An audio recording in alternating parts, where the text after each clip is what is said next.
Hello students, today we are going to start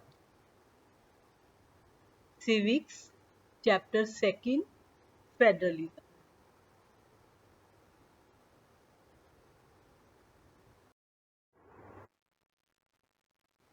First chapter we studied about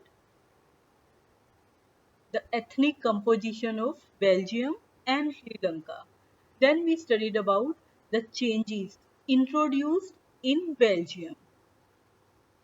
So some important changes were introduced in Belgium, that is, the powers of central government were reduced and that were given to regional government. Regional governments existed in Belgium even earlier. They had their roles and powers, but all these powers were given to these governments could be withdrawn by the central government. In 1993, some changes were introduced and constitutional powers were given to state governments. Now, they were no longer dependent on central government. Thus, Belgium shifted from a unitary to federal form of government, whereas Sri Lanka continues for all practical purposes a unitary system where the national government has all the power. So today we are going to study about what is federalism. Federalism is a system of government in which the powers are divided between central authority and various constituent units of a country. Usually, a federation has two levels of government. One is the government for entire country, known as central or union government, which is responsible for few subjects of common national interest. The other is at the level of states that look after much of the day-to-day administration of the state. Both these levels of government enjoy their powers independent of each other.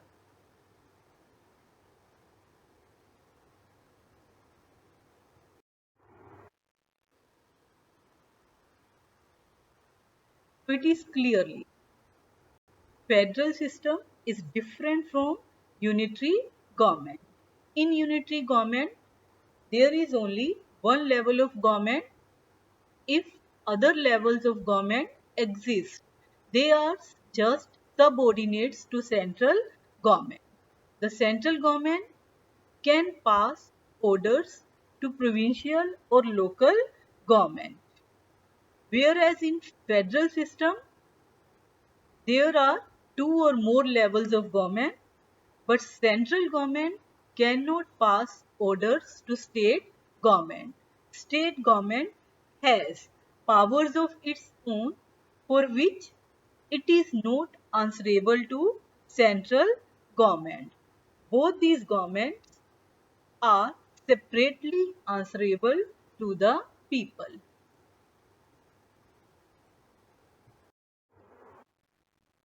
Features of federalism. The most important features of federalism are: number one, there are two or more levels of government. Number two, own jurisdiction, that is, different levels of government govern the same citizen, but each level has its own jurisdiction in specific matters of legislation, taxation, and administration. Number three, authority of each level of government is constitutionally guaranteed. That is, the jurisdiction of respective levels of government are specified in the Constitution. Number four, there is need of consent of both level of government to make any change in the provision of constitution. So these provisions of the constitution cannot be unilaterally changed by one level of government. Number 5, powers of court. Courts have the power to interpret the constitution, and the powers of different levels of government. The highest court act as an umpire if dispute arise between different levels of government in the exercise of their respective powers. Number 6, sources of revenue. Sources of revenue for each level of government are clearly specified to ensure its financial autonomy. Number 7, the federal system is based on dual objective. First one, to safeguard and promote unity of country, while at the same time to accommodate regional diversities. Therefore, two aspects are crucial for the institution and practice of federalism. Government at different levels should agree to some rules of power sharing. They should also trust that each would abide by its part of agreement. An ideal federal system has both aspects, that is mutual trust and agreement to live together.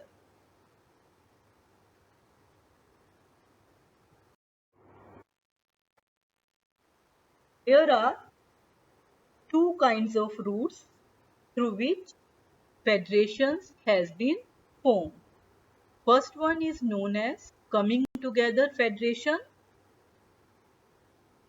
In this, independent states come together to form a bigger unit by pooling their sovereignty and retaining identity. They increase their security.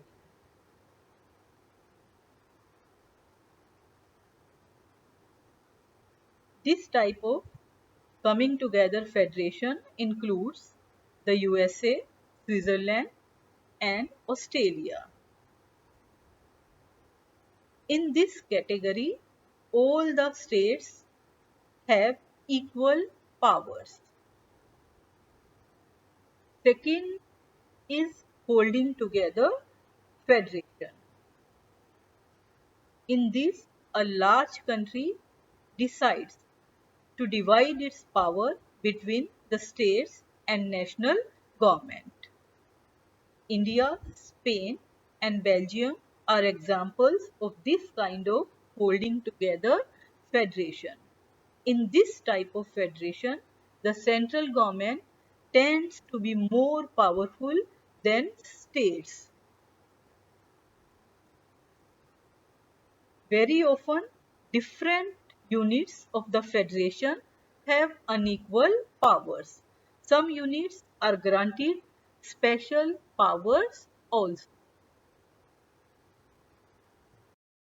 Thanks.